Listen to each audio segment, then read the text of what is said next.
할렐루야 참존교회 행복한 교회 선목교회 오신 여러분을 사랑하고 축복합니다. 이 시간 거룩하고 복된 주님의 날에 주님 앞에 모여 예배를 드릴 때에 우리 온 몸과 마음과 정성을 다하여서 주님 앞에 기쁜 마음으로 찬양하며 예배합니다.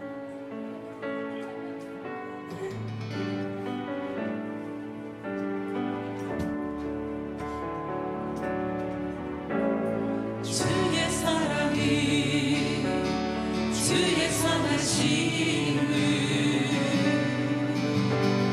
주의 은혜를 생각해보라. 하늘보라로 주신 아버지의 사랑 크고 놀랍네. 아버지 사랑 크고 놀랍네. 주의 사랑이 주의 선하심을 주의 은혜를 생각해보라. 하늘보다도 더 높으신 아버지의 사랑 크고 놀랍네. 아버지 사랑 크고 놀랍네. 내어진 사랑 내어진 그 사랑이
자리에서 일어나 찬양 드리겠습니다. 아멘.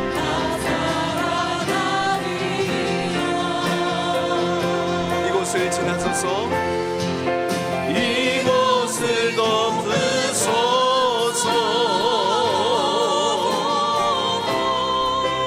이곳을 비추소서.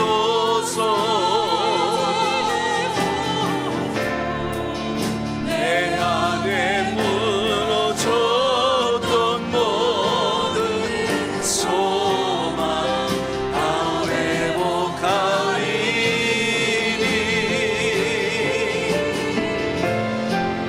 이곳을 지나소서.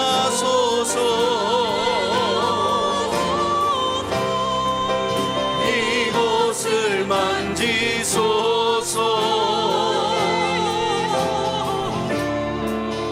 내 안에 죽어가는 모든 예배 다 살아나리라.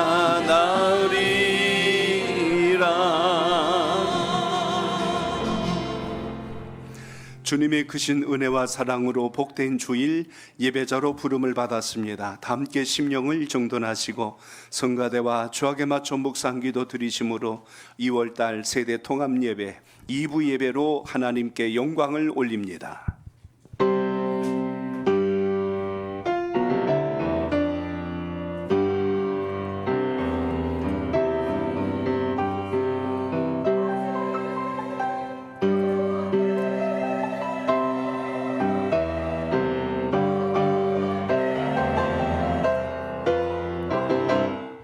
전능하신 이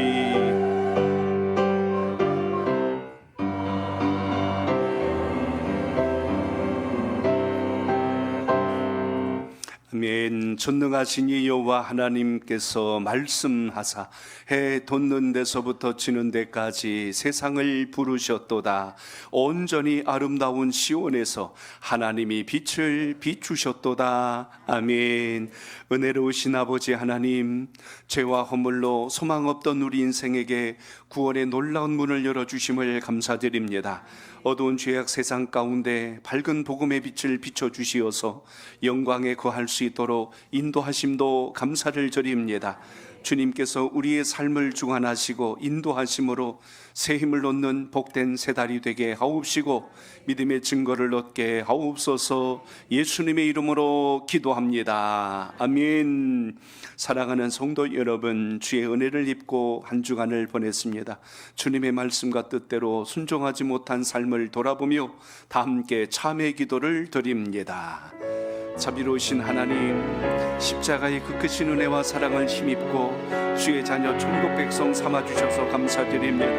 믿음을 따라 살아야 하겠건만 여전히 환경에 묻히고 우리의 발목을 잡는 수많은 권세들 앞에 넘어지고 쓰러질 때가 많습니다. 죄와 허물로 눅진 우리의 인생을 다시 정결케 하시고 주님의 십자가 보혈로 우리를 속량하여 주심으로 강건한 인생으로 일어나게 하옵소서. 아멘.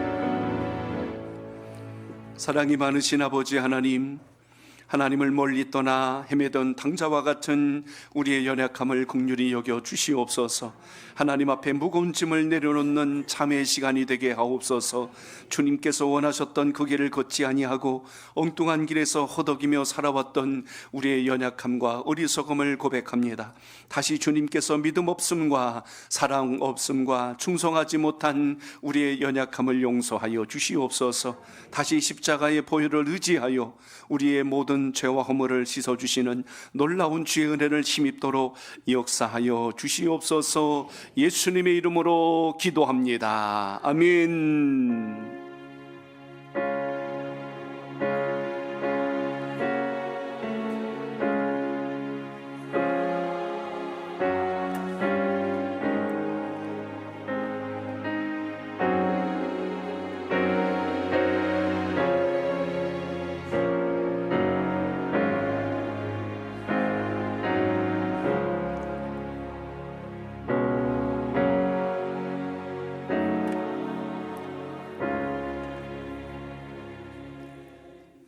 내가 가는 모든 곳에서 내가 너와 함께 있어 내 모든 원수를 내 앞에서 멸하였은즉 땅에서 위대한 자들의 이름같이 내 이름을 위대하게 만들어 주리라.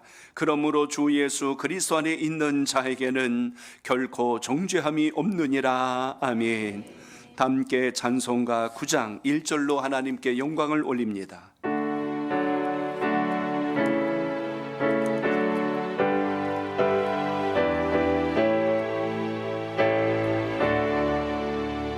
하늘에 가득 찬 영광의 하나님, 온 땅에 충만한 존귀하신 하나님, 생명과 빛으로 지혜와 권능으로 언제나 우리를 지키시는 하나님, 성부와 성자와 성령 삼위의 하나님, 우리 예배를 받아주시옵소서.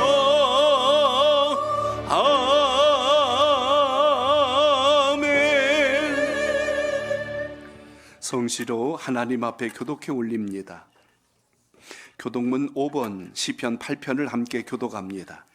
여호와 우리 주여, 주의 이름이 온 땅에 어찌 그리 아름다운지요. 주의 영광이 하늘을 덮었나이다. 주의 대적으로 말미암아 어린 아이들과 젖먹이들의 입으로 권능을 세우시며 이는 원수들과 보복자들을 잠잠하게 하려 하심이니이다. 주의 손가락으로 만드신 주의 하늘과 주께서 베풀어 두신 달과 별들을 내가 보니 사람이 무엇이기에 주께서 그를 생각하시며 인자가 무엇이기에 주께서 그를 돌보시나이까. 그를 하나님보다 조금 못하게 하시고 영화와 존귀로 관을 씌우셨나이다. 주의 손으로 만드신 것을 다스리게 하시고 만물을 그의 발 아래 두셨으니 곧 모든 소와 양과 들짐승이며 공중의 새와 바다의 물고기와 바닷길에 다니는 것이니이다. 여호와 우리 주여, 주의 이름이 온 땅에 어찌 그리 아름다운지요. 아멘. 신앙을 고백드립니다. 전능하사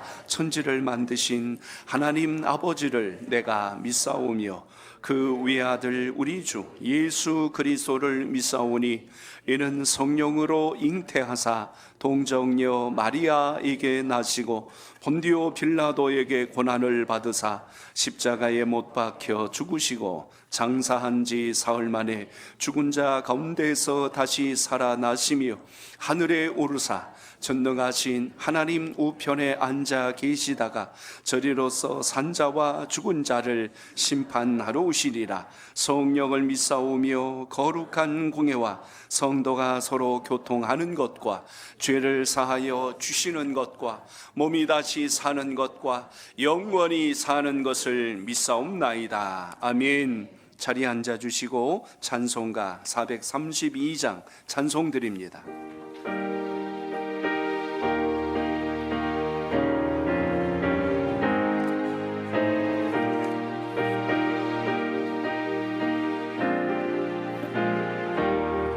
큰 물결이 설레는 어두운 바다 저 등대에 불빛도 희미한데 이 풍랑에 배져 항해하는 이 작은 배 사공은 주님이라.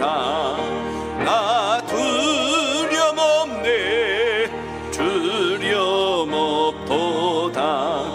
주 예수님을 깨어 계시도다. 이 흉흉한 바다를 다 지나면 저 소망의 나라에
예배를 위해서 학생부의 이용희 학생, 이어서 우리 황정한 안수 집사님 기도하십니다.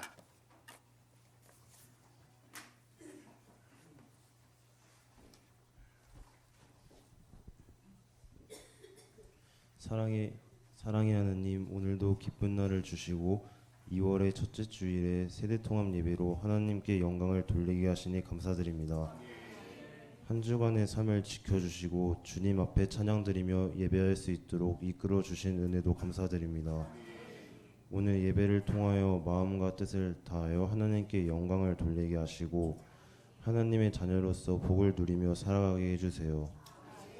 주님, 지난 한 주간도 세상에 살면서 하나님의 말씀대로 살지 못했음을 고백드립니다. 저희가 지은 죄를 용서하여 주시고 오늘 하나님 말씀을 듣고 다시 믿음으로 일어서서 주님 뜻대로 살아갈 수 있도록 함께해 주세요. 선목교회를 은혜 가운데 인도해 주심에 감사드립니다. 우리 교회가 믿음 안에서 날마다 부흥하고 성장하게 하시며 예수님의 심장을 품고 복음을 널리 전하는 복된 교회 되게 해주세요.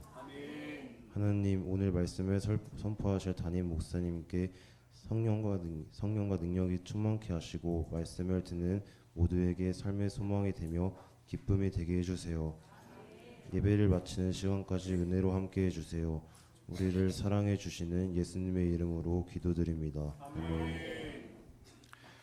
온 천지 만물의 주인 되시고 저희를 사랑하시는 하나님 아버지, 2월의 첫날 첫 주일 세대 통합 예배로 주님께 영광 돌릴 수 있도록 인도하여 주시니 감사를 드립니다. 우리 마음을 주장하여 주시사 온전히 예배하는 시간 되게 주님 인도하여 주시옵소서. 주님, 지난 한 주간에도 저희들 주님의 자녀임을 망각하고 주님의 뜻대로 살지 못하고 내 고집과 내 뜻대로 교만하게 살아왔음을 고백합니다. 머리로 계산하고 경험으로 판단하면서 살아온 미련함을 고백하오니 주님 귀하신 보혈로서 용서하여 주시옵소서. 우리의 영혼이 예배를 통하여 회복됨으로 범사가 잘 되고 강건케 되는 복을 받을 수 있도록 주님 축복하여 주시옵소서. 역사의 주관자 되시는 하나님, 이 나라 민민족을 위하여 간절히 기도를 드립니다. 이 나라를 지금까지 사랑하셔서 복 주셨던 것처럼 지금의 모든 상황들을 이겨내게 하시고 모든 위정자들이 당리당략을 뒤로하고 온전히 국민들을 위하여 하나로 합심하여 어려워진 이 나라의 정치 경제의 난국들을 슬기롭게 극복할 수 있도록 주님 역사하여 주시옵소서. 우리 선목교회를 사랑하여 주시사 주님의 뜻 안에 세우시고 섭리하여 주시니 감사를 드립니다. 2026년 우리 교회의 모든 성도들이 기쁨과 감사와 열정으로 예수님의 심장을 뛰게 하는 한 해가 되도록 주님 축복하여 주시옵소서. 늘 행복한 웃음이 넘쳐나며 세계 선교와 사랑의 섬김을 실천하는 아름다운 교회 되도록 주님 역사하여 주시옵소서. 특별히 주님, 자라나는 우리의 자녀들을 축복하여 주시사 주님의 말씀으로 온전히 양육받게 하여 주시고 주님의 귀한 일꾼들로 이 나라와 세계 열방을 호령하는 인재들로 성장하도록 주님 축복하여 주시옵소서. 지금은 성경 잠언 필사 챌린지 중에 있습니다. 온 성도가 하나님의 말씀을 가까이 하며 묵상하여 하나님의 참사랑을 깨달아 신수성가의 축복이 넘쳐나도록 역사하여 주시며 주님의 사랑이 우리의 삶에 차고 넘쳐 세상 속에서 주님의 향기 바라는 선목의 모든 성도들 될 수 있도록 주님 축복하여 주시옵소서. 특별히 주님께서 우리 목사님 사랑하여 주셔서 주님의 장막에 거하는 축복을 내려주시고 영육간의 강건함으로 붙들어 주시며 능력의 팔로 붙잡아 주시어 하나님의 말씀을 대언하실 때에 우리의 영혼이 하나님의 성령의 빛이 비추게 하여 주시고 그 빛으로 인하여 어둠을 이길 수 있는 권세를 허락하여 주시옵소서. 이 시간 찬양으로 하나님께 영광 돌리는 할렐루야 찬양대의 찬양을 기뻐 받으시고 이 찬양으로 인하여 성도들의 마음을 열어주셔서 이 예배가 더욱 은혜 충만한 예배가 되도록 인도하여 주시옵소서. 교회와 예배를 위해 수종드는 모든 청지기들에게 주님의 무한한 축복과 은혜 풍성하게 내려주시기를 간절히 원하오며 우리를 죄악 가운데서 구원하여 주신 우리 주 예수 그리스도의 이름으로 감사를 드리며 기도드렸습니다. 아멘. 모든 영광 하나님께 찬양합니다. 아멘. 모든 영광을 하나님께, 모든 영광을 하나님께, 온 마음과 뜻 다해 주 사모합니다. 모든 영광을 하나님께.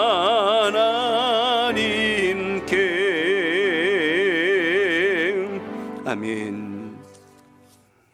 할렐루야. 성가대 하나님께 영광을 올립니다.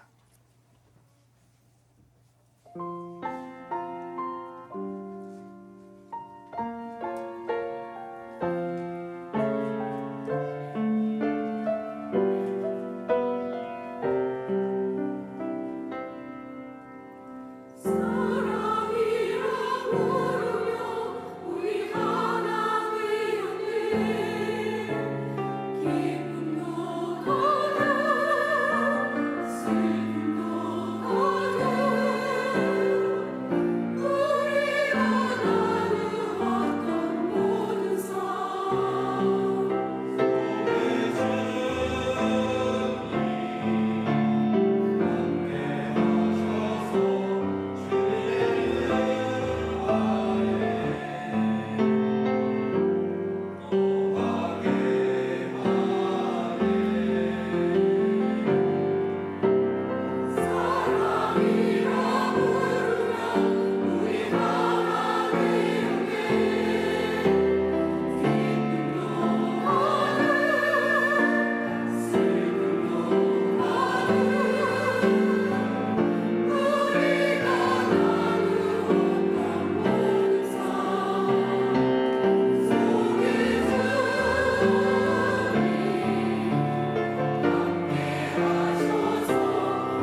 아멘. 하나님께 영광의 박수를 올립니다. 기도드립니다. 자비로우신 하나님, 주님의 크신 사랑과 은총으로 이 땅에 가정을 세워주시고 믿음의 아름다운 공동체를 세워가도록 은혜 주신 것을 기억하며 감사를 드립니다. 사랑으로 하나 되는 믿음의 명가를 이루게 하여 주시옵고 늘 기쁨과 슬픔과 어떤 어려움 속에서도 주님의 선하심을 분별하며 믿음으로 승리하는 삶이 되게 하옵소서. 올려진 찬양 영광 받아 주시옵고 우리에게 굳건한 믿음을 더하여 주옵소서. 예수님 이름으로 기도합니다. 아멘. 오늘 임하실 말씀 우리 마태복음 8장 23절로 27절을 우리 주일학교 이산어린이 나와서 봉독해 올립니다. 오늘 하나님께서 우리에게 주신 말씀을 봉독해 올리겠습니다.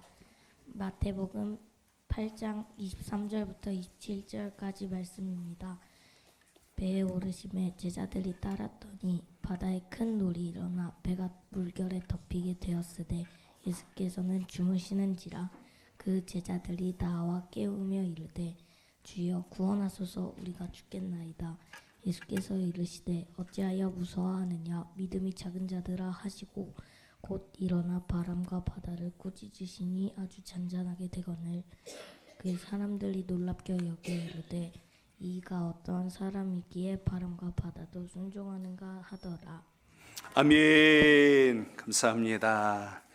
귀한 말씀 잘 봉독해 주셔서 고맙습니다. 감사드리고 우리 이 시간 예배를 돕는 영상 보시고 하나님 말씀 나눕니다.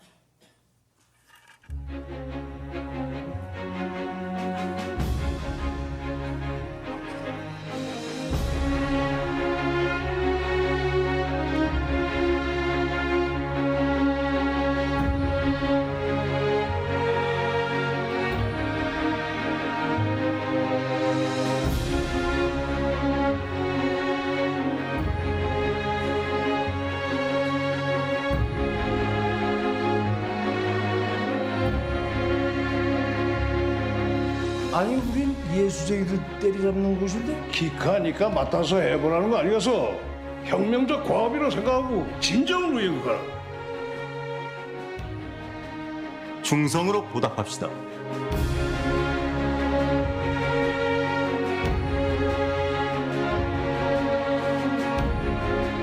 흉내 가지고서는 안 돼. 진짜 정말.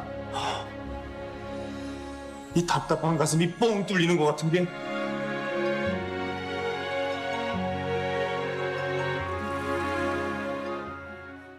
왜 나를 깊은 어둠 속에 홀로 두시는지, 어두운 밤은 왜 그리 길었는지, 나를 고독하게 나를 낮아지. 몽골에서 우리가 촬영을 했습니다. 너무 좋아서 영하 30도, 40도 하는 곳에 거기서 이제 광야를 향해서 눈길에게 가려면 호텔에서 한 3, 40분을 이제 차를 타고 가는데 가는 동안에 찬양 가사를 외워야 되고 멜로디를 외워야 되고 또 우리가 이제 단원들이 10분을 이렇게 가면서 화음도 맞춰야 되고 그러니까 한 3, 40분이 찬양 속으로 말씀 속으로 그러니까 나는 이렇게 가면서 여기가 지금 부흥의 장소 가는 거냐 여기서 지금 우리가 뭐 하는 거냐 이게 교회냐 이런 생각이 들 정도로 너무 그러면서 사람들이 바뀌기 시작했다는 거. 우리 저랑 같이 성경 공부 춤 들고 성경 읽으라고 해서 왔다 갔다 하던 사람이 예수함에 있는데 하나님 말씀 보다가 나보고 선생님 나 이 성경이 자꾸 읽어지네요. 그래서 이 씬 끝나고 다음 씬 가는데도 계속 성경을 보고 있고 그 다음 날 밥 먹는데 선생님 나 왜 이렇게 성경이 자꾸 읽어보고 싶죠? 이렇게. 그래서 어떤 친구가 너 이번에 교회 와야 돼 그래서 지금 생각하고 있다고 그래요. 너무 기쁘죠. 저 이게 크리스찬이긴 한데 어릴 때 교회에서 음악을 시작했고 저도 이제 크리스찬이다라고 말을 할 수 있어야 되는데 사실은 제가 이 영화하고 DM으로 뭐 또는 댓글로 되게 좋은 이야기들을 많이 해주시더라고요. 그 얘기들이 저한테 너무 이게 약간 찔리는 거예요. 그런 거 있잖아요. 약간 교회 잘 안 나가고 하지 말라는 거 다 하고 네, 제가 정확히 그런 사람이거든요. 영화 홍보를 하러 다니면서 계속 이제 찬송을 듣고 여러분들 이렇게 감동받아 하시는 모습 보고 이러다 보니까 이렇게까지 사인이 계속 오는데 계속 거부하고 밀어내면 조만간 벌 받을 것 같은데 생각이 약간 때가 되는 것 같다. 이제 곧 그때가 오는 거 이런 생각을 되게 많이 받았어요. 네, 그래서 저번 주부터 그 성경 공부를 다시 이 영화를 계기로 좀 더 다시 가까워질 수 있는 시간을 제가 이렇게 말을 해야 이 말을 안 어길 것 같아가지고요. 그래서 여러분에게 좀 다시 이렇게 고백을 합니다. 네.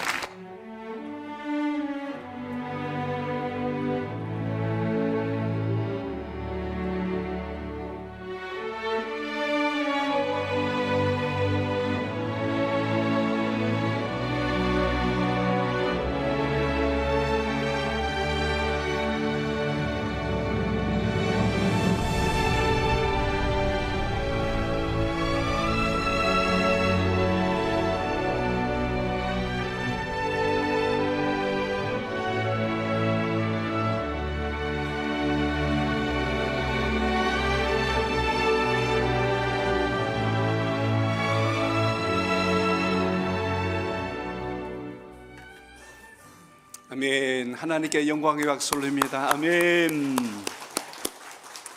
우리 옆에 계신 분들이 축복 인사를 나누겠습니다. 주님의 은혜로 크게 잘 되실 겁니다. 크게 잘 되실 것입니다. 아멘. 1월 한 달을 보내고 또 새 달을 맞이했습니다. 하나님께서 여러분을 통하여 일하실 놀라운 역사를 기억하시고 오늘도 승리하는 예배자가 되시길 바랍니다. 오늘 말씀이 제목 같이 나눕니다. 예수님을 깨우는 신앙. 예수님을 깨우는 신앙. 아멘. 지난주 잠깐 시간을 내서 제 집사람과 신의 악단이라는 영화를 좀 관람하고 왔습니다. 참 감동적이었고 그 내용이 풍성한 무슨 액션이나 뭐 이런 건 아니에요. 근데 우리 마음을 얼마나 이렇게 하나님 앞으로 이끄는 귀한 그 은혜를 경험했는지 모릅니다. 혹시라도 보시지 않은 분들 계시면 이건 가족들과 볼 때가 제일 좋은 것 같아요. 이렇게 제 다른 분들보다 가족들하고 꼭 같이, 또 믿지 않으신 분들 계시다면 꼭 보십시오. 하나님께서 일하세요. 성령님이 우리를 어떻게 움직이는지 경험할 수 있는 소중한 시간이 되지 않을까 싶습니다. 이게 개봉한 지 이제 한 달 남짓 조금 지났는데 우리 기독교 영화 치고는 놀랍도록 지금 흥행하고 있고요. 한 70만 명 이상 지금 좀만 더 가면 이제 100만 넘을 것 같은데 이 이야기의 스토리의 골자는 그래요. 1990년 북한에서 실제 있었던 가짜 부흥의 사건이 있었습니다. 북한 탈북민들의 증언을 통해서 이게 이제 알려지게 된 건데 영화 속의 배경은 북한이 이제 대북 제재를 통해서 수입을 걷어들일 수 있는 외화벌이가 다 막히게 되자 국제기구를 통해서 2억 달러의 규모를 원조받기 위해서 우리나라도 종교의 자유가 있습니다. 이걸 보여줘야 되는 거예요. 근데 사실 북한에는 종교 자유가 없거든요. 근데 이걸 보여줘야 2억 달러를 얻을 수가 있는 거예요. 그러니까 그걸 하기 위해서 보위부에 소속된, 그러니까 지하교회 교인들을 색출하는 그 간부들을 이제 훈련을 시켜서 그들로 하여금 찬양하게 하는 거예요. 그들로 하여금 그렇게 이제 그 준비 작업을 하게 됩니다. 그래서 가짜 부흥회를 지금 준비하도록 하는 과정 속에서 일어난 이야기예요. 그 전까지만 해도 기독교인들을 붙들고 핍박하던 보위부 간부들이 이제 하루아침에 갑자기 찬송을 불러야 되고 성경을 암송해야 되고 하는 상황이 지금 벌어진 겁니다. 이렇게 하면서 일어난 스토리예요. 근데 가장 중요한 골자는 찬송과 기도가, 그리고 찬송과 하나님 말씀이 사람을 바꾸는 큰 능력이라는 사실을 여러분 기억하시기 바랍니다. 우리가 늘 불러왔던 그 고통의 멍에 벗으려고 박시우란 배우가 그 찬양을 부르는데요, 저도 모르게 눈물이 그냥 확 쏟아졌어요.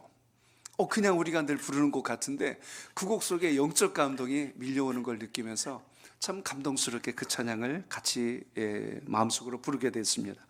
아까 잠깐 인터뷰했던 그 정진훈인가요? 정진훈 배우 같은 경우는 이번을 계기로 다시 하나님 말씀을 공부하고 믿음이 돈독해지는 계기가 되었더라라고 했지만 실제로 관람하신 많은 분들이 이번 계기에 예수를 만나게 되고 어떤 분은 회개하게 되고 신앙을 다시 각성하게 되는 기회를 얻게 돼서 단순한 대중영화가 아니고 또 다른 복음의 전도에 큰 역할을 했구나라는 것을 이렇게 보게 됩니다. 거기 대사 중에 그런 게 좀 나와요. 거기 아까 있던 그 박시우란 배우하고 정진우란 배우가 이제 보이부에서 예수 믿는 사람들을 색출하고 체포조와 가까운 위치에 있는 사람들인데 그들이 찬양하고 그리고 말씀 읽다가 둘이 변화가 된 거예요. 근데 서로 말할 수는 없는 거예요. 근데 거기 대사가 이렇게 나옵니다. 동무는 머리로 당과 혁명을 찬양하지만 심장은 하나님을 찬양하지 않는가 하고 이야기하는 거예요. 우리가 지금 당과 혁명을 위해서 지금 찬양을 이렇게 연기하고 있지만 실제로 당신의 마음속에 지금 하나님께서 찬양하게 하고 있지 않냐 하고 지금 이걸 고백하면서 심령의 변화를 고백하는 장면이 나옵니다. 저는 오늘 이 귀한 예배를 드리면서 우리가 이렇게 드리는 예배가 당연한 것이 아니라 정말 주님의 은혜라는 것을 여러분 기억하시기 바랍니다. 생명을 걸고 예배 드리는 분들도 있는데 우리가 이 시간 이 드리는 예배가 마치 습관과 형식적인 예배가 돼서는 결코 안 될 것입니다. 그 장면 속에 은혜라는 곡을 부르는데요, 처음에는 군기가 바짝 들어서 이렇게 얘기합니다. 속도전으로 혁명적으로 찬양하라우 하고 이렇게 얘기해요. 그때는 은혜로 하면서 이제 군가처럼 부르기 시작을 해요. 근데 문득 그 생각이 드는 겁니다. 우리는 이 예배를 얼마나 혁명적으로 얼마나 속도전으로 하나님 앞에 사모하는 마음으로 드리는가, 아니면 일주일에 1시간을 그냥 앉아있다 가는 시간인가, 문득 그런 생각을 가져봅니다. 저는 오늘 여러분들과 함께 신년을 시작하고 한 달을 보내면서 여러분의 마음과 자세가 어떻게 다시 새로워지고 결단하셨는가, 특히 오늘 본문의 말씀을 통하여 예수를 믿는 자들은 믿지 않는 사람과 무엇이 다른가를 다시 한 번 더 확인해 보면서 믿음의 중심을 견고히 세우는 소중한 시간이 되시길 바랍니다.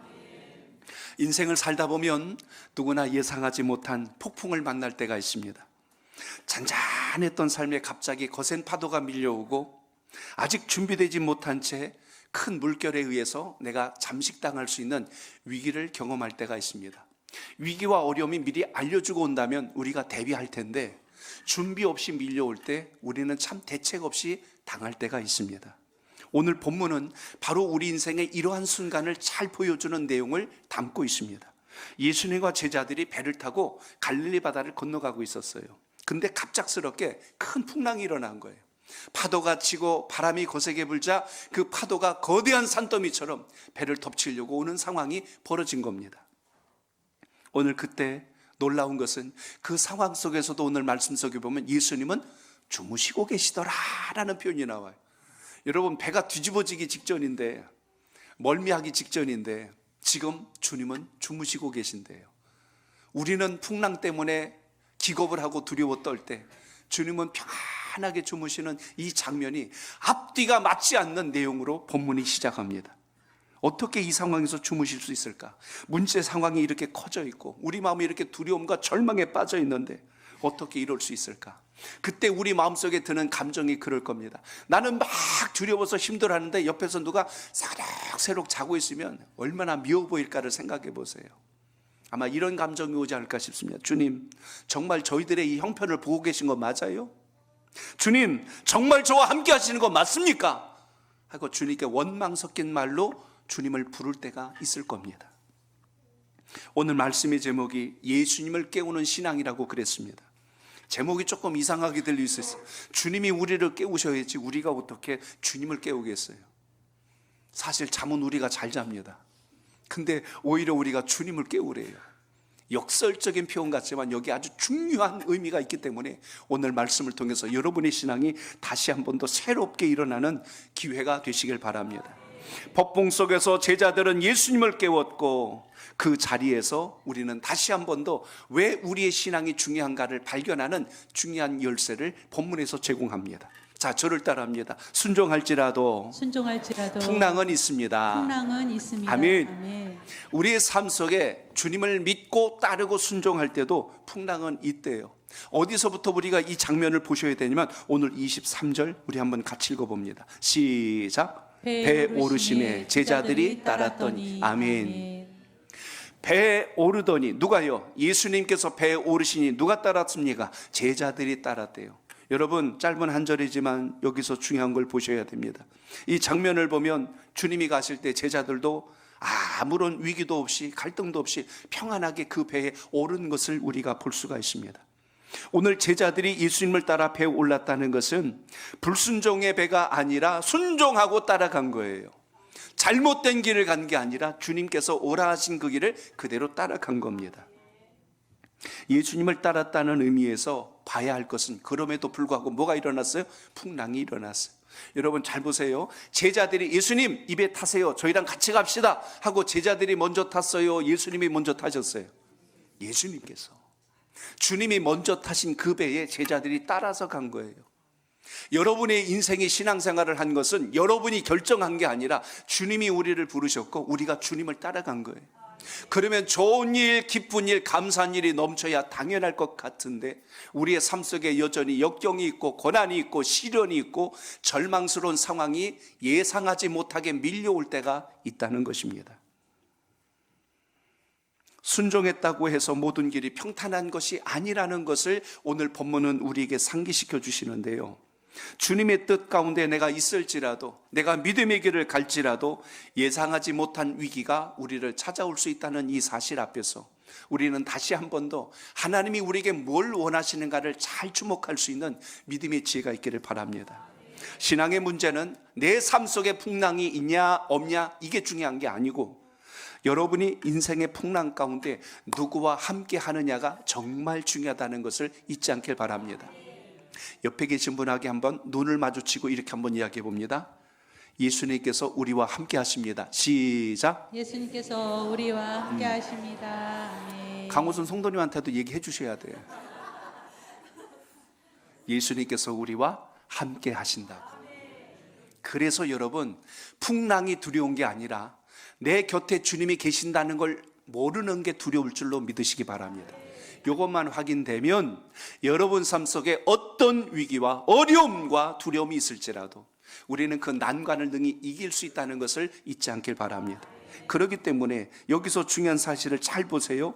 제자들이 풍랑을 만난 것은 잘못해서 만난 게 아니거든요. 갑작스럽게 일어난 일이지 벌 받으라고 온 게 아니라는 이야기예요. 여러분 삶 속에 위기가 왔다고 해서 그것이 마치 내가 무슨 중죄를 져서 그런 게 아닌가라고 죄책감으로 받지 말고 하나님께서 이걸 통하여 무엇을 발견하게 하시려고 하실까, 이걸 물을 수 있는 지혜가 있길 바랍니다. 예수님의 말씀에 순종했고요, 예수님 따라서 배에 올라탄 거예요. 주님이 인도하심을 따라 간 건데 위기가 온 거예요. 그렇기 때문에 예수님을 원망하거나 불평하기 전에 이 위기 속에서 내가 무엇을 보고 붙들어야 되는가를 발견하는 지혜가 필요하다는 것입니다. 여기서 중요한 것을 뭘 말씀해요? 순종했다고 해서 풍랑이 없는 것은 아니다. 이걸 먼저 우리가 마음에 준비하셔야 합니다. 그렇지 않으면 예수 믿다가 시험 들고 예수 믿다가 원망하고 예수 믿다가 더 절망에 떨어질 수가 있어요. 나는 예수 믿었는데 왜 이런 힘든 일이 생겼어요? 내 가정에 왜 이런 일이 생겼어요? 왜 예수 믿었는데 내 사업이 힘들고 왜 내 직장이 이렇고 왜 관계가 다 이렇게 됐어요? 하고 하나님을 탓하고 원망해요. 그리고 여러분을 전도한 분을 하면 원망해요. 왜 나를 예수 믿게 해갖고 날 이렇게 힘들게 하는 거야? 하고 그럴 겁니다. 오늘 본문에 보면 제자들이 누구를 탓하거나 원망하는 장면이 아니라 우리의 중심이 무언가를 보게 하는 장면이 나옵니다. 그러니까 믿음이 있다고 해서 문제가 사라지는 게 아니고 믿음이 있다는 것은 그 문제를 어떻게 해석하느냐를 볼 수 있는 믿음의 통찰을 주신다는 걸 잊지 않길 바랍니다. 그래서 여러분, 오늘 예수님을 따를 때 풍랑을 만난 경험을 했다는 것은 이 세상엔 수많은 위기들이 도사리고 있어요.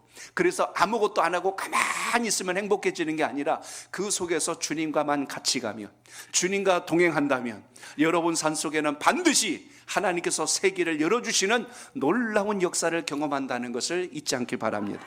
오늘 24절을 읽어볼까요? 시작. 바다에 큰 놀이 일어나 배가 물결에 덮이게 되었으되 예수께서는 주무시는지라. 아멘. 사실 오늘 말씀이 우리에게 상당한 두려움을 가져오게 됩니다. 어떻게 예수님 이런 상황에서 주무실 수 있을까? 이런 생각이 올 수 있어요. 근데 여기 표현을 제가 보니까요, 큰 놀이 일어났대요. 큰 물결이 파도가 치며 일어났대요. 바람과 물이 만났는데 이게 마치 거대한 쓰나미처럼 물이 산처럼 일어났다고 표현하고 있습니다. 원문에 보니까 세이스모스 메가스라는 말을 써서 이걸 좀 번역해 봤어요. 세이스모스라는 말은 지진이란 뜻이고, 메가스라는 말은 우리가 알고 있는 메가톤이란 뜻을 가지고 있어요. 메가톤급 지진이 바다에서 일어난 거예요. 어마어마하게 이 100만 톤급 지진이 바다에서 일어나서 이 배가 막 뒤집어 엎어지기 직전까지 간 상황을 지금 묘사한 내용이 여기 있습니다. 제자들 중에는 어부 출신도 있거든요. 수많은 파도를 경험해 본 사람들인지라 풍랑이 일면 어떻게 대처해야 할 줄 알아요. 그런데 지금 이것은 어부 출신도 바다를 잘 아는 사람이라 할지라도 감당할 수 없는 한계선을 넘어선 거예요. 그러니까 제자들 마음에 뭐가 들어왔다고 그래요? 두려움이 왔다라고 말씀합니다. 자신이 가지고 있는 경험도 통하지 않아요. 자신이 알고 있는 지식도 소용이 없고, 여기에 자기의 어떤 노력을 하려고 해도 해결할 수 없는 상황에 도달했을 때, 아, 내 힘으로는 이제 끝이로구나, 이 절망스러운 상황에 놓인 바로 그 상황을 이야기합니다.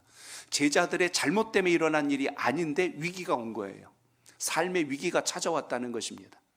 여러분, 우리가 지금 살고 있는 이 2026년 이 시대가 얼마나 급변하고 있는지 여러분 아십니까? 요즘 뉴스 언론만 틀으면 매일 들리는 말이 AI 수도 없이 들려요. 거기에다 이제 로봇, 옵티머스, 뭐 또 아틀라스 해가지고 로봇 이야기가 끊임없이 들려오고 있습니다. 연일 부동산 경기는 땅에 떨어지고, 은행 금리는 땅에 떨어지고, 이제는 뭐 주식이 5,000포인트를 넘었다는 소리가 들리고, 세상이 지금 막 이렇게 저렇게 요동치는 세상 속에 우리가 지금 살아가고 있어요. 이제 앞으로 여러분의 가정에 공기청정기 두듯이 이제 로봇 한 대씩 둘 시대가 코앞에 다가왔어요. 먼 훗날의 얘기가 아니고 올해 이야기입니다. 엊그저께 기사 하나를 봤는데요, 동영상 하나를 좀 보여드리겠습니다. 옵티머스라고 하는 로봇입니다. 청소도 하지요. 오염된 곳을 자기가 찾아서 쓸어냅니다. 타월을 꺼내서 더러운 것을 닦기도 하고요, 음식도 만듭니다. 이게 먼 이야기가 아니고 상상도 아니고 영화도 아니고 오늘날 현실입니다. 미국의 테슬라 회장 일론 머스크가 지난주 발표한 기사를 읽어봤어요. 2026년 올해 테슬라 이제는 자동차 안 만듭니다. 뭘 만드냐면 로봇을 만든대요. 올해 60만 대, 내년에 120만 대를 만듭니다. 앞으로는 이것을 모든 가정에 보급하겠대요. 한 대 가격이 3천만 원이에요. 그럼 아이고 우리 집 그거 어떻게 들여놔? 공기청정기처럼 렌탈로 갑니다. 앞으로 그렇게 됩니다. 그래서 걱정 안 하셔도 되고, 그렇게 쓰는 세상이 이제 도래합니다. 이게 우리가 살아가는, 우리가 원해서가 아니라 갑작스럽게 우리의 일상이 지금 이렇게 급변하고 있다는 이야기입니다. 일론 머스크하고 미래학자인 그 기업가 피터 디아만디스가 대담한 영상을 잠깐 봤어요. 인공지능, 에너지, 로봇공학, 경제, 교육, 우주탐사, 앞으로 우리가 살아갈 시대에 대한 이야기를 나누는데 무슨 공상영화 이야기하는 것 같은데, 이게 지금 우리 눈앞에 닥친 현실 이야기예요. 지금 우리가 살아가는 이 시대 이야기를 지금 하고 있다는 이야기입니다. 그동안 우리는 자식 의대 보내고 법대 보내면 자식 농사 잘 진 줄 알았어요. 노후 대책 연금저축 잘 해놓으면 이제 우리 인생 잘 살 줄 알았어요. 근데 일론 머스크가 그런 이야기를 합니다. 우리가 믿고 왔던 생존 방식이 앞으로 모두 무용지물이 될 것입니다. 내가 지금 경험하고 있는, 내가 준비하고 있는 모든 것이 이제 1, 2년 앞에 무용지물로 바뀔 겁니다라고 이야기해서 사람들이 헛웃음을 쳤어요. 아이, 말도 안 되는 소리야. 말도 안 되는 게 아니라 이게 지금 현실이 되었다는 이야기예요. 2030년이 되면요, AI가 전 인류 지능을 합친 것보다 더 똑똑한 세상이 2, 3년 안에 닥칩니다. 이게 우리 현실이에요. 그 대담에서 나온 세 가지 중요한 포인트를 제가 보았습니다. 첫째는요, 올해 안에 이제 AI가 아니고 AGI라고 하는 새로운 인공지능이 이제 모든 걸 주도하는 세상이 됩니다. AGI라는 것은 인공지능은 사람이 정보와 모든 자료를 넣어줌으로 그걸 토대로 해서 움직인 게 AI고, AGI는 범용 인공지능이라고 해서 이제는 인공지능이 스스로 생각하고 스스로 판단하고 스스로 정보를 취득하고 행동하게 되는 그 지능이 이제 시작됐다는 이야기입니다. 두 번째, 3년 안에 옵티머스 로봇이 외과 의사보다 더 정교한 수술을 할 수 있습니다. 이 뜻은 앞으로 의과대학 나오면 출세가 보장된 세상이 아니란 뜻입니다. 지금은 기계가 사람을 더 잘 치료하고 고치는 세상이 되었다는 것입니다. 세 번째, 인류는 앞으로 일하지 않고 보편적 고소득 시대에 접어든다는 거예요. 내가 원하든 원치 않든 그런 세상이 된다는 것입니다. 이미 여러분은 들으셨을 거예요. 이 로봇이 등장함으로 생산직의 모든 시스템들이 바뀌고 있다는 걸 여러분 아실 겁니다. 또 하나, 생산직만 그래요. 최고위직, 변호사, 그리고 검사, 또 의사 할 것 없이 이런 고위직에 있는 모든 전문가들을 이제는 기계가 대신하는 세상이 되었습니다. 이제 그 위치도 사실은 큰 의미가 없는 세상이 되었다는 것입니다. 오늘 함께 세대 통합을 예배 드립니다. 우리 부모 세대들은 이제 미래를 좀 지혜롭게 준비할 필요가 있습니다. 우리 자녀 세대들은 얼굴에 화색이 도는 것 같습니다. 이제는 의대 안 가도 되겠구나, 법대 안 가도 되겠구나. 솔직한 말로 예, 맞습니다. 이제 그런 세상이 현실입니다. 제가 그냥 드린 말씀이 아니고 저도 자료 다 찾아봤어요. 이게 지금 우리가 살아가는 현실입니다. 너무 자식들 공부하라고 닥달하지 말고 이제 AI 시대에 어떻게 적응하며 살아갈까를 가르쳐야 합니다. 기계가 가다 보면 사람 뭐 합니까? 이제 그걸 통해서 이제 우리가 누리는 세상이 되는 환경으로 바뀌어진다는 거예요. 과거에는 학벌이 자산이었는데 앞으로는 여러분 지분이 자산이 되는 시대가 옵니다. 지분이 자산이란 말은 그 자료를 재정리합니다. 이제는 지능을 움직일 수 있는 힘을 가진 사람들이 주도권을 갖는 세상이 된다는 뜻입니다. AI 엔지니어, 그리고 데이터 분석, AI 윤리 감독하는 이런 분야들을 통해서 앞으로 새로운 직장들이, 일터들이 많이 생성될 것이고, 기존에 했던 것들은 기계들이 하기 때문에 모든 금전적 가치는 떨어지게 될 겁니다. 우리가 쓰는 모든 물건의 상당수는 인건비예요. 이제 인건비는 사라집니다. 제로가 됩니다. 기계는요, 불이 안 켜져도 일합니다. 깜깜해도 일할 수 있고, 밥 안 먹어도 일할 수 있고, 그리고 심지어 자기가 자기 배터리 스스로 교환하면서 일하고, 퇴직금 안 줘도 되고, 월급 안 줘도 되고, 그런 세상이 지금 우리가 살아가는 시대가 도래했다는 겁니다. 앞으로 모든 물가는 굉장히 낮아지는 시대가 된다는 뜻입니다. 이게 이제 우리가 준비해야 될 시대적 모습이라는 것을 잠깐 말씀드립니다. 제가 오늘 나누고 싶은 주제는 이겁니다. 세상이 이렇게 급변하게 갑작스럽게 변화할 때 우리는 어떻게 대처하고 살아가야 할 것인가? 바로 그 부분입니다. 앞으로 우리 자녀들과 함께 기도하고 미래를 준비해 나갈 때 이런 부분들을 생각하며 진로를 계획하고 준비해 주셔야 합니다. 학원 자꾸 보내지 마시고 이제는 기계가 더 똑똑해서 못 쫓아갑니다. 그러니까 그게 능사가 아니고 다른 방향들을 이제 찾을 수 있도록 지도해야 될 세상이 되었다는 뜻입니다. 저는 신앙도 마찬가지라고 봐요. 예수 믿고 평생을 신앙생활을 했는데 왜 내 삶이 안 달라질까? 왜 내 인생에 변화가 일어나지 않을까를 생각해 보셨습니까?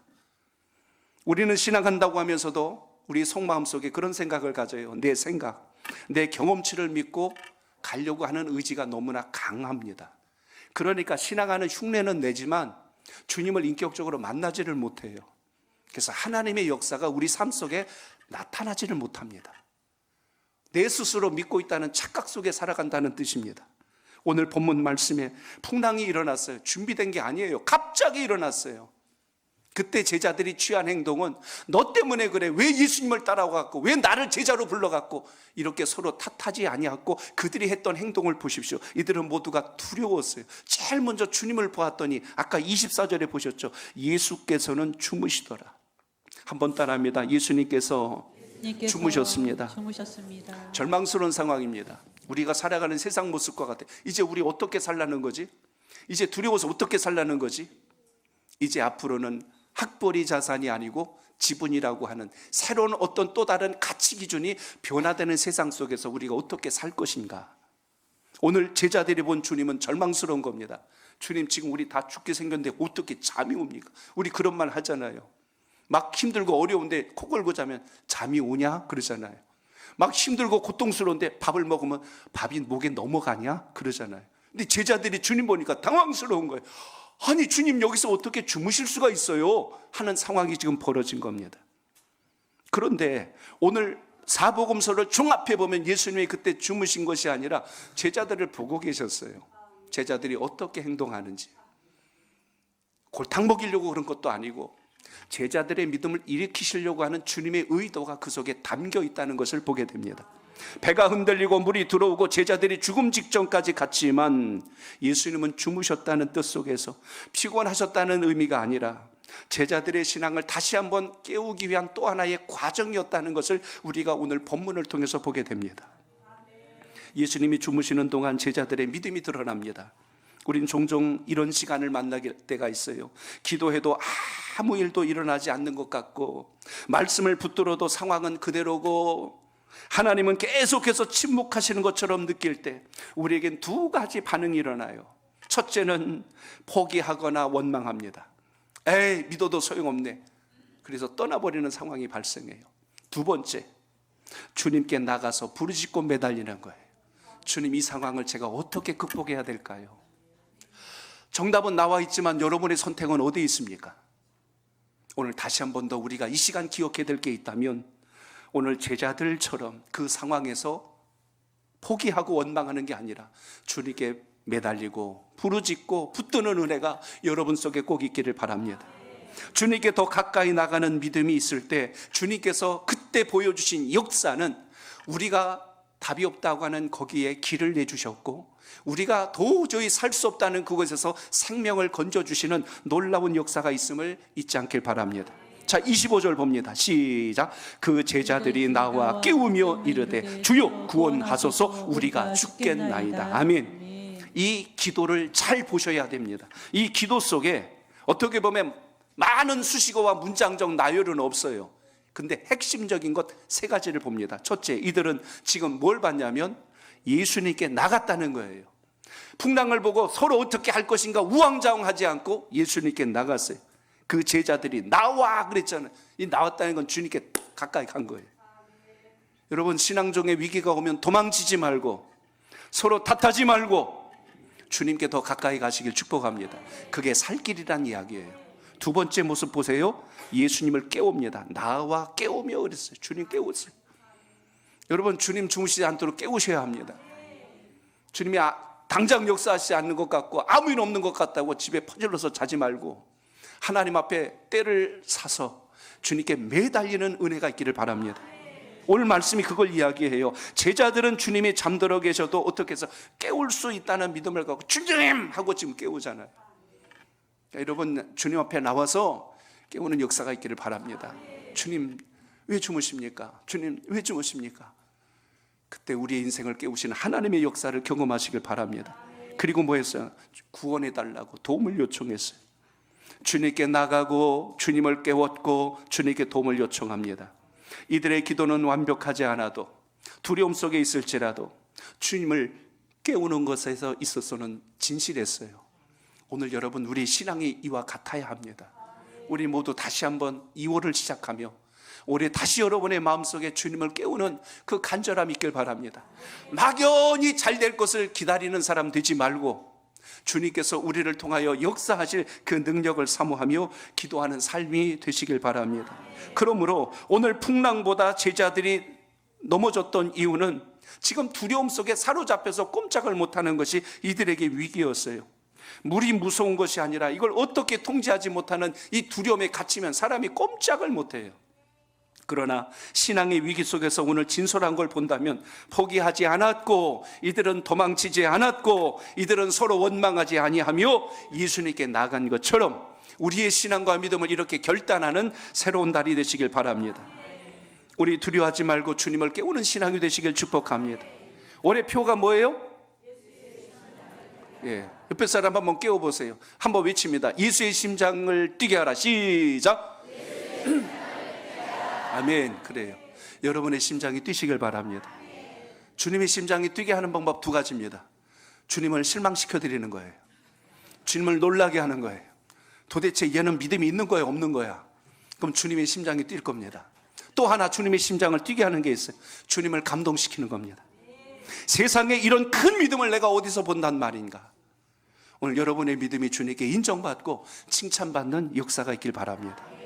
제자들을 향하여 주님 말씀하시는 거예요. 일반적인 이 상황이라면 우선순위란 게 있잖아요. 풍랑이 막 치면 주님 아마 일어나셔서 풍랑아 잠잠하라 그러셨을 것 같아요. 근데 오늘 본문에 보면 그렇게 안 하세요. 제자들을 먼저 보시더라고요. 여러분의 인생에 위기가 오면 주님께서는 위기를 먼저 해결하고 여러분을 보신 게 아니라 여러분을 먼저 보시고 위기를 해결하시는 분이라는 걸 기억하시기 바랍니다. 그 위기를 대처할 수 있는 힘이 우리 안에 없으면 그게 아니라 다른 게 와도 우리는 또 쓰러지고 또 넘어져요. 오늘 주님은 어찌하여 무서워하느냐 이 믿음이 작은 자들아. 여기서 그나마 희망 있는 것은 우리에게 믿음이 없는 자들아 그러지 않았어요. 믿음이 어떤 자들아? 작은 자들아. 우리의 믿음이 비록 작을지라도 없진 않아요. 있어요. 비록 그 불꽃이 촛불처럼 가늘게 피어올란다 할지라도 주님은 거기서부터 하나님의 놀라운 역사를 일으키시는 분이란 걸 잊지 않길 바랍니다. 여러분의 믿음의 크기는 문제가 얼마나 큰가로 결정되지 않습니다. 여러분의 믿음의 크기는 오늘 예수님을 내가 얼마나 크게 보느냐로 결정된다는 것을 기억하시기 바랍니다. 그러므로 오늘 이 말씀을 통하여 다시 한 번 더 이제 우리가 무엇을 붙들고 일어나야 될 것인가, 이런 믿음의 중심이 여러분 속에 있기를 바랍니다. 폭풍은 지금 우연히 일어난 거 아니에요. 오늘 자연도 다 누구 통치 아래 있는 거죠? 주님의 통치 아래 있다면 우리가 사는 모든 세상의 원리가 누구 안에 있다? 주님 안에 있다는 걸 기억하시기 바랍니다. 그걸 믿지 못하면 나는 여전히 두려워하며 살고 걱정하며 살고 낙심하며 살고 원망하며 사는 거예요. 왜냐하면 내가 생각한 틀 안에서 해결하려니까 답이 없어요. 그러나 여러분, 주님께서 모든 걸 지어주신 분이라는 걸 믿고 신뢰한다면 여러분이 닥칠 모든 위기도 넘게 하실 분이 누구세요? 우리 주님이란 사실을 여러분 믿음으로 확증하시길 바랍니다.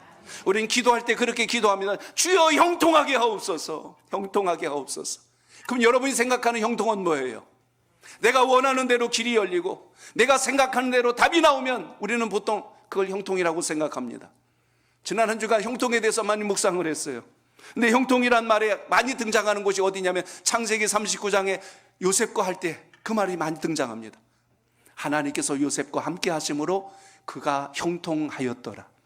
근데 여러분 생각해 보세요. 요셉의 환경을 한번 생각해 보세요. 자기 형제들이 미워해서 애굽의 노예로 팔아버렸어요. 거기서 억울한 누명을 쓰고 노예로 생활하는 것도 억울한데 감옥까지 들어갔어요. 이걸 여러분 형통이라고 말할 수 있겠어요? 누구도 그걸 형통이라고 말합니다. 운 되게 없다, 인생 완전히 망쳤다, 아마 그렇게 볼 것입니다. 그런데 성경은 형통이래요. 왜 형통이냐면 요셉이 가는 인생길에 수많은 역경과 어려움이 있어도 요셉이 누가 이끄시는 거죠? 하나님께서 이끄셨다는 사실을 기억하시기 바랍니다. 그래서 저는 형통을 정의합니다. 하나님의 뜻대로 되는 게 형통이에요. 따라합니다. 하나님의 뜻대로 되는 것이 하나님의 형통입니다. 것이 형통입니다. 내 마음대로 안 됐다고 그걸 낙심하고 원망하고 불평하지 말고 여러분을 지금 하나님께서 이끄시고 있다는 걸 철저하게 신뢰하시길 바랍니다. 그걸 놓치게 되면 우리는 내 생각대로 가고 하나님을 찾지 않아요. 엊그저께 금요 기도회를 마치고 우리 권사회 원대의 수련회를 가졌어요. 수련 중에 이제 우리의 신앙적인 모든 이야기들을 하다 오늘 한 권사님이 그런 이야기를 해요. 요즘 제가 기도해야 되는데 너무 평안한 것 같아요. 게을러진 것 같아요. 나태해진 것 같아요. 기도가 잘 안 되는 것 같아요. 근데 그런 음성이 들리는 것 같아요. 기도 제목 줄까? 그 음성이 들리는 것 같아요. 기도 제목 줄까? 하는 음성이 들리는 것 같아요. 정신이 번쩍 났다는 거예요. 여러분 항상 하나님 앞에 믿음의 소망을 가지고 주님과의 돈독한 친밀한 관계가 살아있기를 바랍니다. 오늘 형통이란 말의 의미를 시편 105편 17절로 18절에 야 이렇게도 표현될 수 있구나라는 걸 봤어요. 여러분 한번 읽어봅니다. 시작. 그가 한 사람을 앞서 보내셨으며 요셉이 종으로 팔렸도다. 그의 발은 착고에 차고 그의 몸은 쇠사슬에 매였으니. 아멘. 아멘. 그 말씀 시편 105편은 하나님의 이끄심을 통하여 요셉에게 역사하신 하나님을 이야기하고 있습니다. 근데 그 이야기 보니까 그가 한 사람을 앞서 보내셨으며 그 이제 요셉을 애굽에 보냈다는 이야기입니다. 요셉이 종으로 팔려갔어요. 좀 이렇게 잘 모시고 간 게 아니라 종으로 팔려가, 사람이 볼 때는 망한 인생이에요. 불행한 인생이에요. 근데 그의 발은 착고에 차여 있고 그의 몸은 쇠사슬에 매어 있대요. 아이고 저 인생 끝났네 하고 볼 만한 측은한 상황인데 거기 말씀해 보면 하나님이 보내셨대요. 여러분 삶 속에 하나님이 지금도 여러분을 이끌어 가심을 기억하시기 바랍니다. 내가 지금 사업이 잘 안 되고 내 물건이 약간 약해지고 내가 원하는 학교에 진학하지 못하고 내가 꾸었던 꿈들이 무너진다고 해서 우리가 망한 인생이 아니라 하나님께서 여러분을 통하여 지금도 일하고 계심을 믿고 승리하는 신앙이 되시길 바랍니다. 여기 말씀하고 있는 그의 몸이 쇠사슬에 매었다라고 했는데 몸이 쇠사슬에 매었다는 원문에 보니까 이 몸이란 단어가 혼이란 뜻을 가지고 있어요. 그런데 히브리 원문을 직역하면 이런 단어가 되는 거예요. 쇠사슬이 그의 혼을 뚫고 들어왔다. 이게 원문이에요. 쇠사슬이 그의 몸을 뚫고 들어왔어요. 이 말이 뭘까요? 제일 쉬운 표현을 생각해 보면 그겁니다. 지금 이제 소를 잘 보기가 어려운데 소 키우려면 어렸을 때 코에다 못 뚫어요. 우리 주일학교 친구 콧뚜레 알아요? 콧뚜레 아는 친구 손으로. 나 콧뚜레 알아요. 봤어요? 우리 예훈이 봤어? 코 뚫는 거? 그래. 제가 어렸을 때 시골에서 송아지를 어디 장으로 가서 이걸 뚫고 온 걸 봤어요. 피가 흐르더라고요. 그 뚫을 때 안 보여, 애들 보면 좀 불편하니까 보여주지는 않았어요. 근데 피가 흘러요. 어떤 때는 그게 소독하기 위해서 불에 달군 쇠를 가지고 뚫을 때도 있고 또 나무로 해서 뚫을 때도 있고 해요. 근데 소가 그때 뚫을 때 얼마나 아프고 힘들까를 생각해 보세요. 요새 이렇게 코링 하는 친구들 보면 대단해요. 저는 그거 이야 이걸 그냥 여기다가 좀 귀걸이 하는 친구들도 대단해요. 친구라서 죄송합니다. 근데 이게 막 한 개가 아니라 몇 개씩 걸고 다니고 막 이렇게 해요. 막 입술에도 하고 혀에도 하고 눈 옆에도. 이 제정신들이 아닌 것 같아요. 진짜. 여기저기다 막 그냥 뚫어대고 하는데 소 콧뚜레를 하나씩 해드려야 될 것 같아요. 근데 소가 그냥 눈물을 툭툭 흘리면서 이걸 붙들고 있는데 얼마나 힘들고 아플까. 근데 그게 고통 주려고 한 게 아니라 이제 주인이 그를 잘 이끌어 가려고 붙들어주는 하나의 표식이었어요. 내가 볼 때는 고통이었는데 주인을 바라보니까 나를 이끌어가는 거예요. 오늘 이것이 형통입니다. 내 마음대로 살던 여러분의 인생이 이제 주님께서 여러분을 잘 붙들어서, 근데 붙드는 그 과정 속에 고통이 있었어요. 삶의 위기도 사랑관계도 물질도 육신의 질병으로. 근데 우리는 그것만 보는 거예요. 근데 주님은 더 큰 것을 우리에게 주시려고 이끄신다는 사실을 우리가 놓쳐서는 안 된다는 것입니다. 당장 나는 앞에서 울고 몸부림칠지라도 주님께서 나를 살리시려고, 나를 더 선한 곳으로 인도하시려고. 그래서 오늘 기억하세요. 형통은 하나님께서 이끄시는 대로 주님의 뜻대로 되는 게 형통이다. 오늘 그걸 기억하시고 삶 속에 오는 위기로 낭망하지 말고 주님을 온전하게 붙들고 가는 주님의 사람 되시길 바랍니다. 하나만 더 전하고 말씀 맺어요. 27절입니다. 시작. 27절 시작. 그 사람들이 놀랍게 여겨 이르되 이가 어떠한 사람이기에 바람과 바다도 순종하는가 하더라. 아멘. 저를 따라합니다. 하나님을 경외하는 신앙을 회복해야 합니다. 경외하는 신앙을 회복해야 합니다. 오늘 예수님의 제자들하고 예수님만 있지 않았어요. 마가복음에 보면 그 옆에 다른 배들도 있었어요. 우리 마가복음 4장 36절 오늘 같은 내용입니다. 읽어봅니다. 시작. 그들이 무리를 떠나 예수를 배에 계신 그대로 모시고 가매 다른 배들도 함께 하더니. 아멘. 그 옆에 뭐가 있었어요? 다른 배들도 있었어요. 그 배들이 예수님이 타신 배에서 일어난 것을 보고 있었습니다. 주님이 풍랑아 잠잠하라 하는 것을 그들이 보고 그들이 놀래서 이야기하는 거예요. 저 사람이 누구이기에 저 풍랑이 잠잠하는 거. 깜짝 놀랐어요. 예전에 알던 예수는 선생으로 알았는데 지금 보니까 자연을 통제할 수 있는 권세를 가지신 분이란 걸 모든 사람들이 알았어요. 여러분이 예수님을 신실하게 믿고 가면 여러분 때문에 여러분 주변에 믿지 않는 사람들이 여러분을 보고 하나님이 어떤 분이시기에 저 사람을, 내 친구를, 저 사람을 저렇게 새롭게 만들 수 있을까? 오늘 이런 은혜가 우리 삶 속에 있기를 바랍니다. 우리가 하는 일이 아니라 주님께서 하신다는 걸 잊지 말고 이 믿음으로 승리하는 우리 온 성도들 되시길 바랍니다. 오늘 말씀에서 우리가 기억해야 될 게 있어요. 예수님을 깨우는 신앙이 우리에게 필요합니다. 그냥 여러분 하는 일들이 변화가 없고 아무것도 없다고 가만히 같이 있지 말고 주님 앞에 나와서 부르짖어 기도하시길 바랍니다. 소리내어 기도하시길 바랍니다. 주님, 제가 죽게 되었습니다. 제가 이렇게 힘이 듭니다. 부르짖는 기도의 역사가 있기를 바랍니다. 예수님 주무시는 분 아니에요. 조시는 분 아닙니다. 우리가 구할 때 주님은 즉시 우리가 염려하고 두려워하는 문제를 잠잠하게 하시는 권세를 가지신 분이라는 걸 기억하시기 바랍니다. 문제가 큰 게 아니고 주님이 커버해야 된다는 뜻이에요. 두려움은 믿음이 없다는 증거가 아니라, 오늘 두려움은 인간적으로 일어나는 누구나 똑같은 반응이에요. 그러나 그 다음이 중요해요. 예수님께 나아갈 때 그렇게 가도록 주는 영적인 사인이란 걸 기억하세요. 내 마음에 두려움이 오고 염려가 왔다. 내가 주님을 깨우라는 신호구나. 내가 주님 앞에 서라고 하는 사인이구나. 이렇게 깨달은다면 그 사람은 영적으로 깨어있는 사람이에요. 근데 그걸 그대로 묵상하고 앉아있고 그냥 방에서 나오지 않고 이불 뒤집어 쓰고 머리 띠띠고 될 대로 되라, 이거는 아닌 거예요. 우리 하나님의 사람들이 오늘 세 달을 맞아서 이런 결단을 가지고 주님께 나갈 수 있는 은혜가 있기를 바랍니다. 따라합니다. 풍랑보다 예수님을 더 크게 봐야 합니다. 예수님을 더 크게 봐야 합니다. 여러분의 문제보다 아멘. 주님을 크게 볼 수 있기를 바랍니다. 신앙의 성장은 풍랑 이전에, 풍랑이 지금 일어난 이유가 훨씬 더 우리에게 중요하다는 것.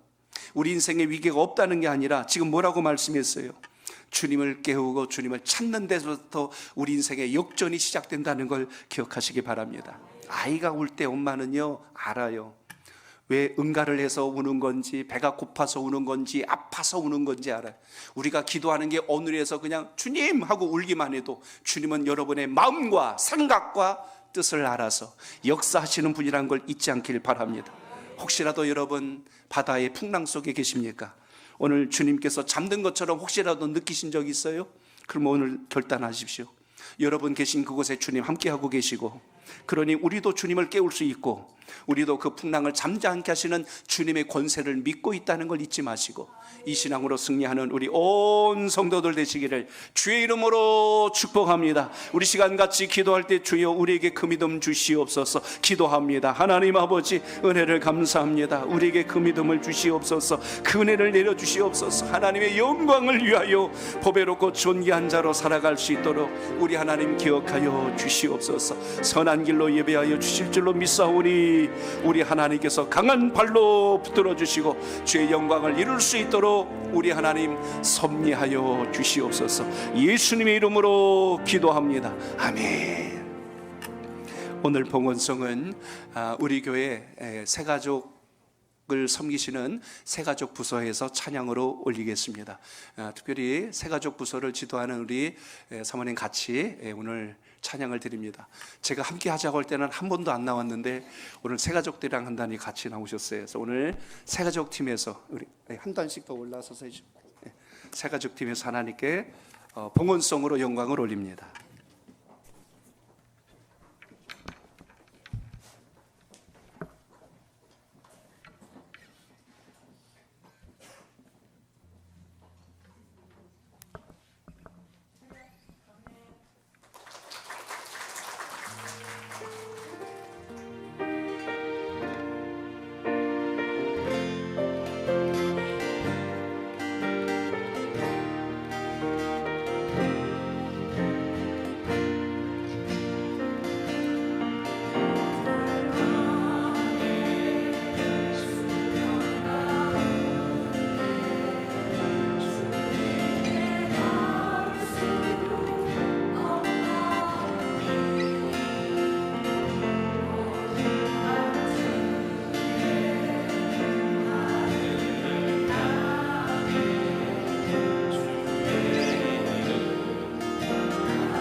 한번 더 다 같이 할렐루야 찬양합니다. 할렐루야 주를 찬양하요나 할렐루야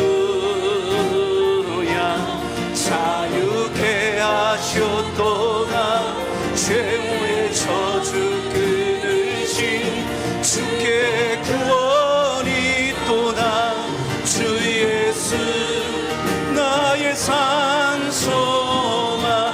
주 예수 나의 산소망 주 예수 나의 산소망